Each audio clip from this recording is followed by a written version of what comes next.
Imaginez, vous marchez seul dans le désert, pas une âme à l'horizon, pas de voiture, pas de maison, juste du sable, des rochers et la chaleur écrasante. Et là, vous entendez ça. Un téléphone, en plein milieu de nulle part. Et ce que vous allez découvrir en décrochant pourrait bien vous hanter pour le reste de votre vie. Aujourd'hui, on plonge ensemble dans l'histoire vraie et oubliée de la cabine téléphonique du désert.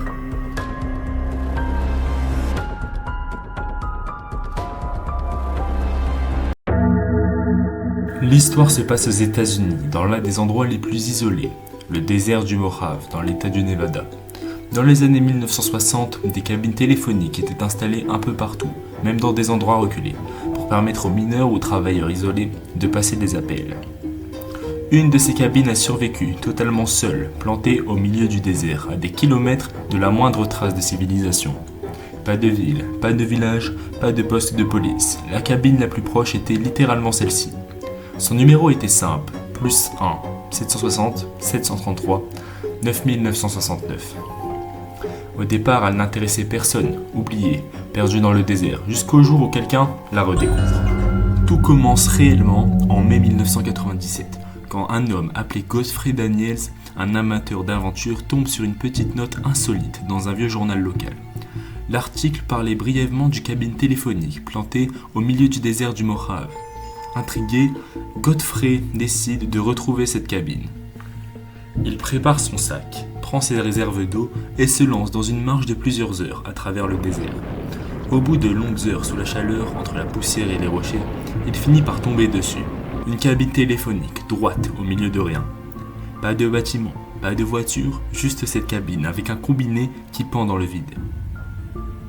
Curieux, il décroche et là, il entend la tonalité. La cabine fonctionne encore. Il rentre chez lui et raconte tout ça sur les premiers forums internet.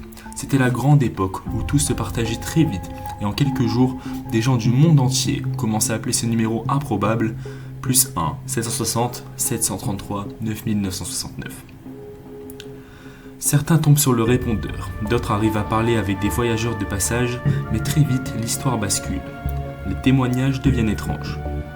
Certains racontent avoir entendu des bruits dérangeants, des voix faibles qui répètent des phrases incohérentes, des échos métalliques ou des coups de fil qui n'affichent aucun numéro. Des passionnés se donnent rendez-vous sur place, campent pendant plusieurs jours, répondent au téléphone à n'importe quelle heure du jour et de la nuit, comme s'ils attendaient un appel important ou un message. Attendez, je viens de recevoir un message. Vous êtes chez vous ?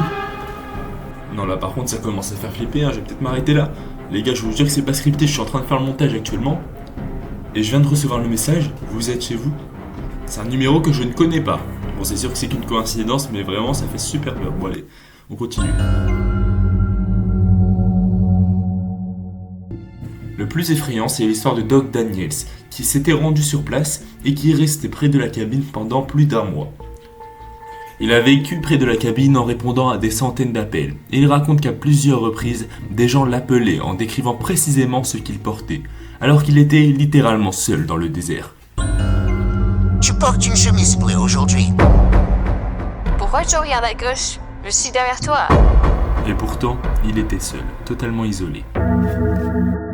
Bon, on est d'accord, cette histoire est vraiment flippante, mais certaines théories ont été faites à ce sujet. Certains pensent que c'était juste une curiosité virale, une blague internet qui a mal tourné. Mais comment expliquer les appels avec des détails précis sur les gens présents sur place, alors qu'il n'y avait ni caméra ni satellite accessible à l'époque? L'explication militaire. D'autres disent que la cabine aurait été connectée à d'anciennes lignes militaires souterraines. Le Nevada étant proche des zones d'essais nucléaires, la cabine aurait capté des interférences ou pire des communications militaires cryptées.